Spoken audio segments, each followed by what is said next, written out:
All right, so in this video we are going to talk about comparing fractions. So that's taking two fractions and deciding which one is greater, which one is less than. So in some cases, we're lucky enough that we can just look at the two fractions and decide whether one is bigger or smaller. So in this case, we have 1/8 and we have 7/8. So if we are imagining, say, a pizza and it is cut into 8 pieces, which one's bigger? One piece of the 8 slice pizza or 7 pieces of the 8 slice pizza? Well, it's obvious that 7/8 is larger. So in this case, we can write in the greater than, or that 7/8 is greater in this comparison, because it's very easy to tell just by looking at them, but not all fractions are that way. So we're going to do an example here where it is not quite that obvious which one is larger. So here we have 6/8 and 8/10. They're both 2 away, both numerators are 2 away from their denominators, but that does not make them equal. It's a big misconception. Everybody thinks if the numerator is only 2 away from the denominator here, and then the numerator is 2 away from the denominator here, that means they're equal, but it doesn't. They are not equal. One actually is bigger than the other, but we have to figure out which one that is. So what we have to do is find common denominators. So, this is the last call for late buses. All of the buses have arrived. Please escort your students out at this time. Thank you. okay, so to find common denominator here, you can list all the multiples of each denominator and then find the lowest one that they have in common. Or you can multiply the denominators together. Now, if we multiply them together, we end up with 80, and that's a pretty big number. I'd like to find a smaller number, and I can tell that 40 is actually a multiple of both of these numbers. However, if you can't come up with a multiple that quickly in your head, just list the multiples and you will find the smallest one possible. So I'm going to go with 40 for both sides, okay? And I am going to cover up this side, so I'm just working with one side at a time. Actually,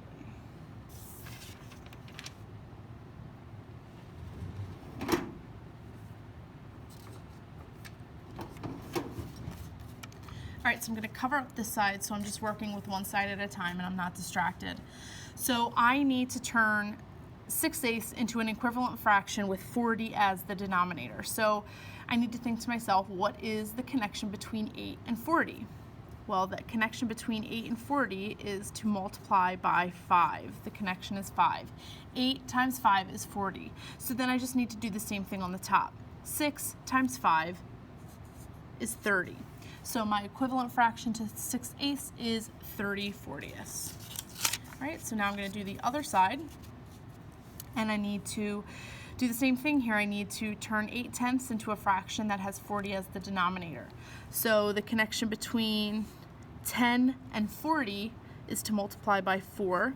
So I just need to do the same thing on the top. 8 times 4 is 32. So now we have equivalent fractions.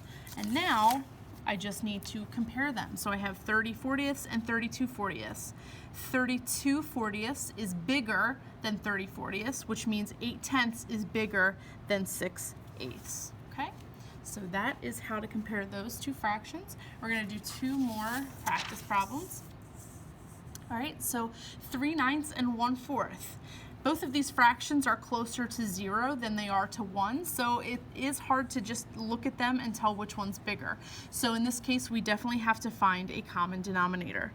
Now, a common denominator here, I would suggest just multiplying them together. 9 times 4 is 36, and 36 isn't really that big of a number, so we'll just go with 36.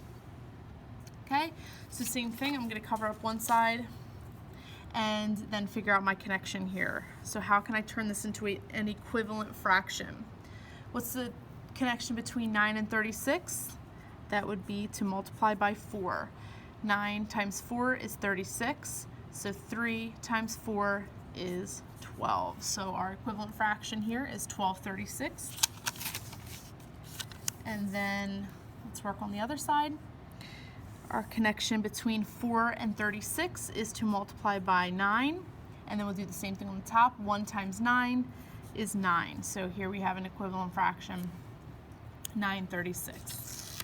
So let's look back at our fractions. Here we have 12/36 and 9/36. 12/36 is obviously the bigger fraction, so that means 3/9 is bigger than 1/4. Okay, and then the last one. Here we have 4/5 and 6/6. Well, I really don't even need to do any work for this one because I can tell that 6/6 is actually equal to 1 whole. 1 whole is going to be bigger than 4/5, okay? So it's obvious that 6/6 is the bigger fraction because 4/5 isn't even a whole yet. 5/5 would be a whole. So 4/5 is less than a whole, and here we have 1 whole. So 1 whole is going to be the bigger fraction. Okay, so you will see some like that. You've got to make sure that you're looking at the fractions to see if you really have to do any work at all. Okay.